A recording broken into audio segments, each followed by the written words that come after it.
Welcome to the Relationship Unconscious podcast series. I'm Dr. James Tobin, a licensed psychologist and psychotherapist. My clinical practice is based in Newport Beach, California, and I work with individuals, couples, and families primarily on their relationship issues. I also conduct psychotherapy groups and interactive educational workshops on romantic relationship issues and parenting concerns. In this podcast series, Relationship Unconscious, I focus on how the mind's unconscious influences the way we think, feel, and behave in our relationships. Although we probably like to think our conscious intentions and desires determine how our relationships play out, unfortunately, that's not really the case. Freud established the significance of the mind's unconscious in determining many aspects of our intrapsychic and interpersonal lives, and since the time of his contributions, our knowledge base has evolved considerably. Drawing from all I've learned from my patients in 17 years of clinical practice, it's my hope that this podcast series will capture just how the unconscious impacts our relationships, and perhaps even more importantly, will help listeners navigate the mind's tendencies, especially those tendencies that hinder the attainment of healthy, fulfilling relationships. If you'd like to learn more about my psychotherapy practice, group and workshop offerings, and other services I provide, please visit my website at www.jamestobinphd.com. That's www.jamestobinphd.com, or email me at jt@jamestobinphd.com. In this episode, I will discuss the maternalizing dynamic in romantic relationships. I often work with women in my practice who characterize a very distinct shift in their romantic relationships.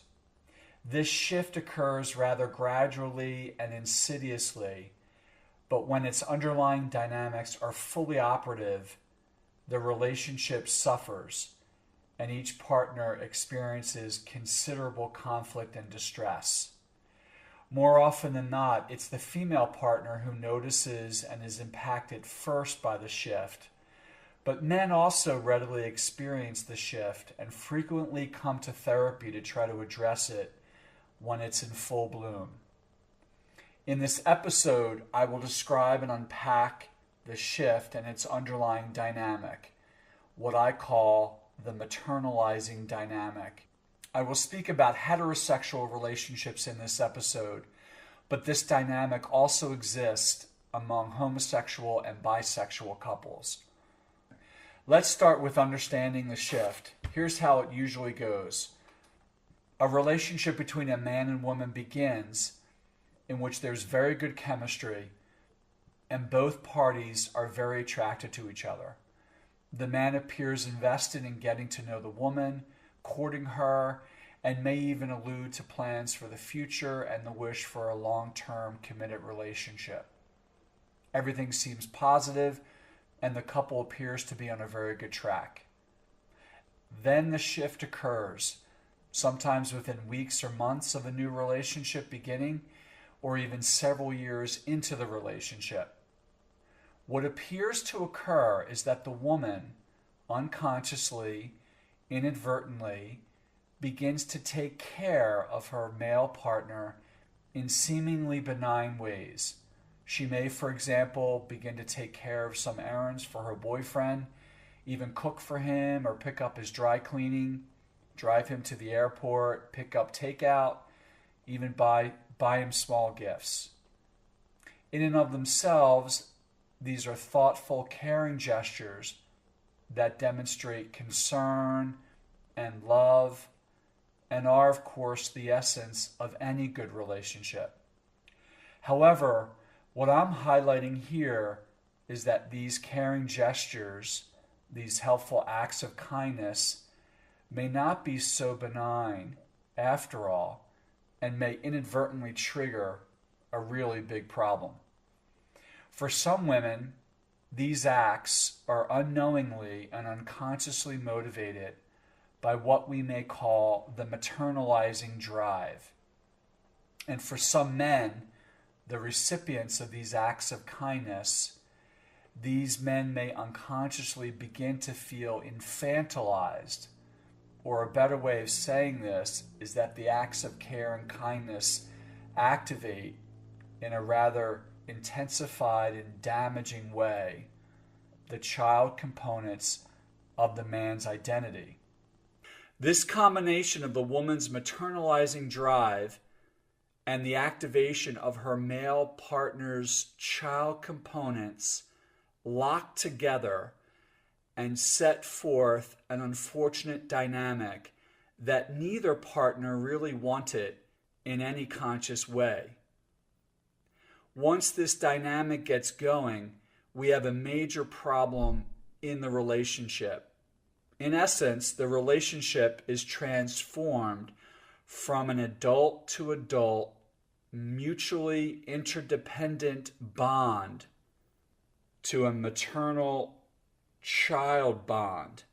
And as you might imagine, when this occurs, sexual intimacy erodes and each partner becomes more and more restricted in how they feel about and treat the other. Breakup may ensue, or sometimes things go in a completely different direction.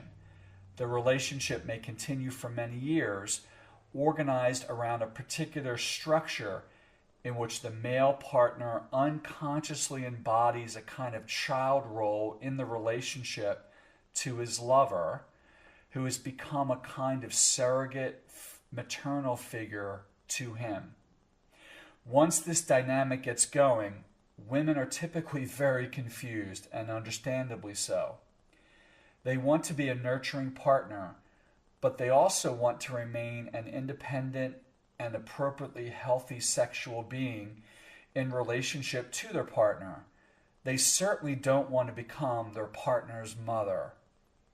But unfortunately, the forces that get this maternalizing dynamic going are usually unrecognizable, at least early on, and are complex, powerful, and often mutually codetermined by each partner.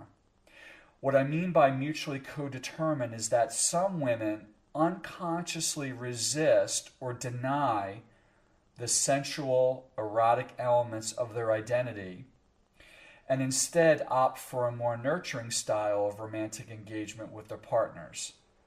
Or perhaps may even believe that if they are not maternalistic toward their partner, what they can offer will not be enough. And for the man's part, some men may unconsciously need to transform their partner from an erotic to a maternal figure, as strange as that may sound, perhaps as a way to work out unresolved unconscious dilemmas with their own mothers through their female partner, or perhaps because underneath it all, the man simply does not feel secure or confident about his own masculine identity. Whatever the case may be, the two partners unknowingly become immersed in a dynamic that consumes both of them and ultimately restricts who they can actually be with and for each other. So far, I've discussed how the emergence of this dynamic is often signaled by nurturing acts of kindness and caregiving on the part of the woman for her male partner, and the male partner's response to these acts. But there are other ways in which this dynamic can take form. For example, another common varietal of this dynamic is the inevitable display of the male partner's limitations, weaknesses, bad habits, addictions even, any self-sabotaging tendencies that have never really been addressed or resolved on his part.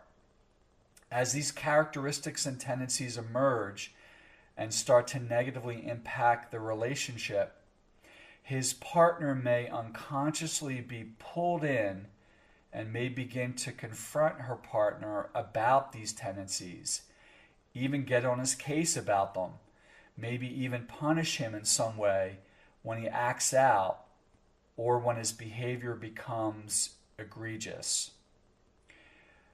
She may even drag him into therapy, much like the way in which a mother will set up a therapy appointment for her adolescent son who's underperforming in school, getting involved with so-called bad kids, or being irresponsible in one way or another.